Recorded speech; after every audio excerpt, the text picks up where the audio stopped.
प्रभु यीशु मसीह के नाम में आपको अनुग्रह, शांति और आशीष मिले।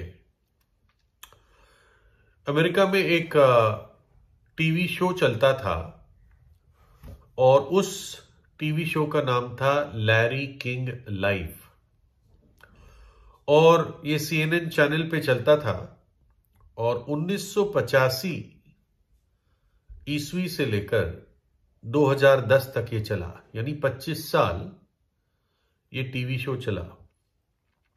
और जिसने ये शुरू किया था उसी के नाम पर ये टीवी शो था, जिसका नाम था लैरी किंग।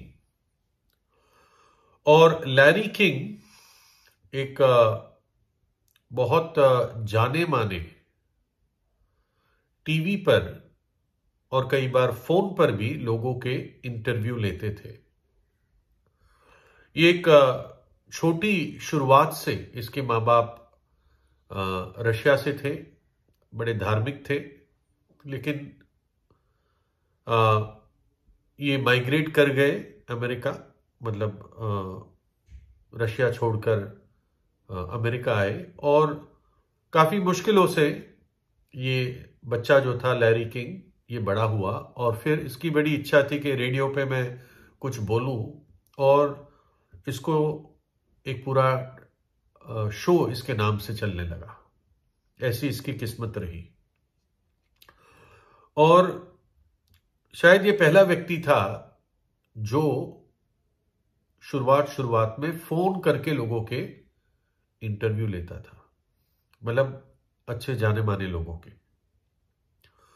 और कई सारे सेलिब्रिटीज के ये इंटरव्यू टीवी पर लेता था, पॉलिटिक्स का डिस्कशन करता था और जो भी अप टू डेट बातें चल रही होती है उस समय वर्तमान, उनके बारे में ये डिस्कशंस और इंटरव्यूज करता था।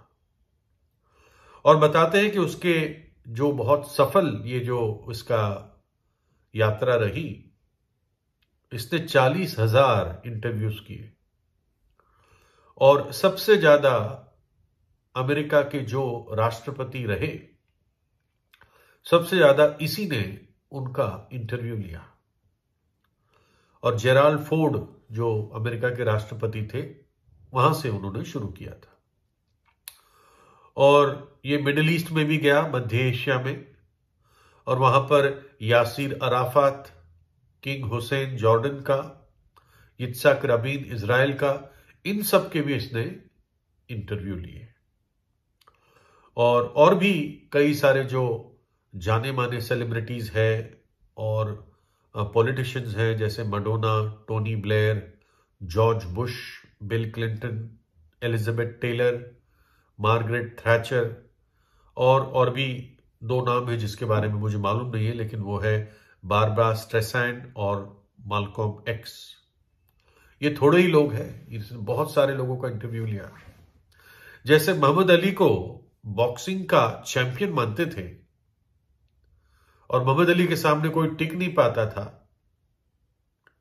जो मोहम्मद अली कहता था आई एम द ग्रेटेस्ट, मैं सबसे महान हूं, जबकि वो पार्किंसन से मरा बाद में। तो इस लैरी किंग को इंटरव्यूज का, टीवी ब्रॉडकास्ट इंटरव्यू का मोहम्मद अली कहा जाता था इसको, या इसको इंटरव्यू लेने वालों का, मतलब जो इंटरव्यूअर्स होते थे उनका मास्टर बताया जाता था इसको। लेकिन एक समय आया कि एक और जर्नलिस्ट थी जिसका नाम बारबरा वॉल्टर्स था, और ये जर्नलिस्ट ने अब लैरी किंग का इंटरव्यू लिया। मैं सोचता हूं ये लैरी किंग की नम्रता थी कि वो अपने अब इंटरव्यू लेने के लिए मान गया। तो इस बारबरा ने उसको कुछ सीधे सवाल पूछे। लैरी किंग भी ऐसे ही करता था, बहुत सीधे सवाल और बहुत आसानी से बात करता था अपने इंटरव्यूज में लोगों के साथ, इसलिए ये इतना फेमस हुआ है ना। मतलब लोगों को इंसल्ट करना, उनको लज्जित करना, ऐसे काम वो नहीं करता था। हाँ, जबकि डायरेक्ट सवाल पूछता था और बहुत अच्छा रिस्पॉन्स जो इंटरव्यू में बैठे होते थे वो लोग देते थे। तो जब लैरी किंग का इंटरव्यू होने लगा एक बार, तो इस स्त्री ने, बारबरा ने, 2 विशेष सवाल पूछे उसको। कई सवाल में से 2 विशेष सवाल थे। एक तो डर के बारे में था और दूसरा उसके विश्वास के बारे में था। तो बारबरा ने उससे पूछा कि तुम्हारा सबसे बड़ा डर क्या है? और एकदम लैरी किंग बोला, मृत्यु। यह सवाल 2005 में पूछा गया था और तब ये अपने करियर के सबसे पीक पे था, है ना। लेकिन फिर भी उसने सच बात बोली कि मुझे मौत से डर लगता है। आई थिंक ये 2020 या 2021 में इसकी मृत्यु हो गई, लैरी किंग की, यानी हाल ही में। दूसरा सवाल बारबरा ने उसको पूछा कि क्या तुम परमेश्वर पर विश्वास करते हो? और लैरी किंग बोला कि मुझे पक्का नहीं मालूम, लेकिन मैं एग्नोस्टिक हूं, यानी मैं किसी शक्ति पर विश्वास करता हूं, लेकिन परमेश्वर विशेष नाम से मैं विश्वास नहीं करता। उसका अर्थ यह था कि मैं किसी ताकत पर या शक्ति पर तो विश्वास करता हूं, मैं ये नहीं मानता कि सब कुछ ऐसा ही हो गया, कुछ ना कुछ तो है। तो उसने ये 2 सवालों के ये 2 जवाब दिए, मृत्यु से डरता हूं और किसी शक्ति को मानता हूं। और चाहे कितना भी ये सफल रहा, लेकिन मन ही मन में मृत्यु से डरता था। और ये बात स्वाभाविक है, क्योंकि जो व्यक्ति जिसका विश्वास परमेश्वर पे नहीं है, एक सीधा और सही विश्वास परमेश्वर पर नहीं है, उस व्यक्ति के मन में हमेशा मृत्यु का डर रहेगा, क्योंकि उसको यह नहीं मालूम है वो कहां जाएगा मरने के बाद। ये सब कुछ जब एक दिन खत्म हो जाएगा, ये जो मेरी शान है, मेरी जो ताकत है, जो मेरी सारी स्किल्स है, जो लोग मुझे इतना पसंद करते हैं, मेरे शो को देखते हैं, ये सब एक दिन खत्म हो जाएगा, तब मैं कहां जाऊंगा। तो इसलिए ये स्वाभाविक था कि जब उसको ये सवाल पूछा गया कि तुम्हारा सबसे बड़ा डर क्या है, तो जवाब होना ही था मृत्यु।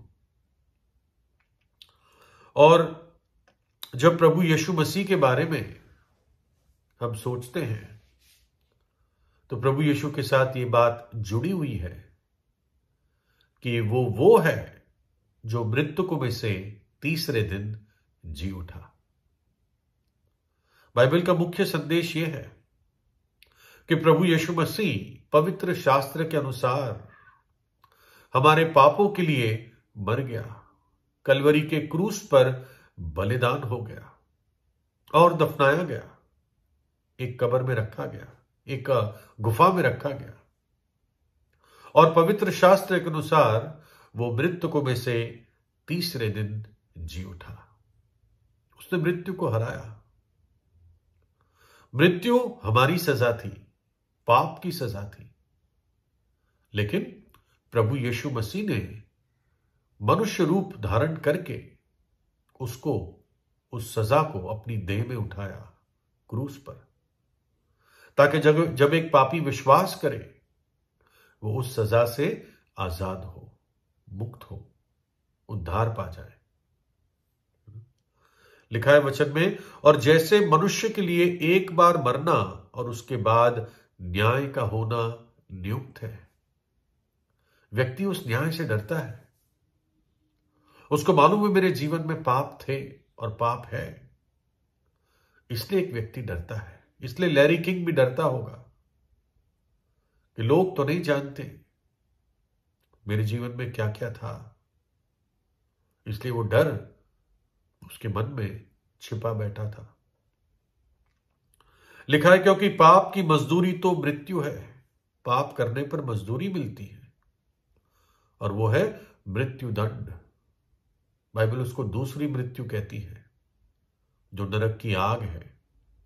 तो पाप की मजदूरी तो मृत्यु है, परंतु परमेश्वर का वरदान सेतमेत में, मुफ्त में गिफ्ट, परमेश्वर का वरदान हमारे प्रभु यीशु मसीह में अनंत जीवन है। प्रभु यीशु मसीह अनंत जीवन लेकर इस धरती पर आया हमें देने के लिए, वरदान के रूप में। जो मुझ पर विश्वास करेगा वो नाश न होगा परंतु अनंत जीवन पाएगा। मैं क्यों विश्वास करूं उसकी बात पर? क्योंकि उसने खुद मृत्यु को हराया, मृत्यु के डंक को तोड़ा। मरा इसलिए क्योंकि हमारी सजा थी, जी उठा इसलिए क्योंकि वो वास्तव में सच्चा और जीवित परमेश्वर था। क्योंकि मृत्यु परमेश्वर को हरा नहीं सकती। परमेश्वर वही है जिस पर मृत्यु का कोई असर नहीं है। लेकिन इसलिए उसने सही क्योंकि एक निष्पाप, पाप रहित बलिदान की आवश्यकता थी। और इसलिए परमेश्वर ही अकेला ऐसा था। इसलिए मनुष्य का रूप धारण करके इस धरती पर आया, अपना प्राण दिया, तीसरे दिन जी उठा। और इसलिए लाखों लाखों लोग मैं आपको बता सकता हूं उनके बारे में कि वो मृत्यु से नहीं डरते। क्यों? क्योंकि उनका विश्वास प्रभु यीशु पर है। उसने कहा मेरी एक भी भेड़ नाश नहीं होगी। तो इसलिए प्रार्थना कीजिए, इसके बारे में सोचिए, मृत्यु के बाद क्या? बाइबल कहती है और जैसे मनुष्य के लिए एक बार मरना और उसके बाद न्याय का होना नियुक्त है, उस न्याय के दिन आप क्या कहोगे?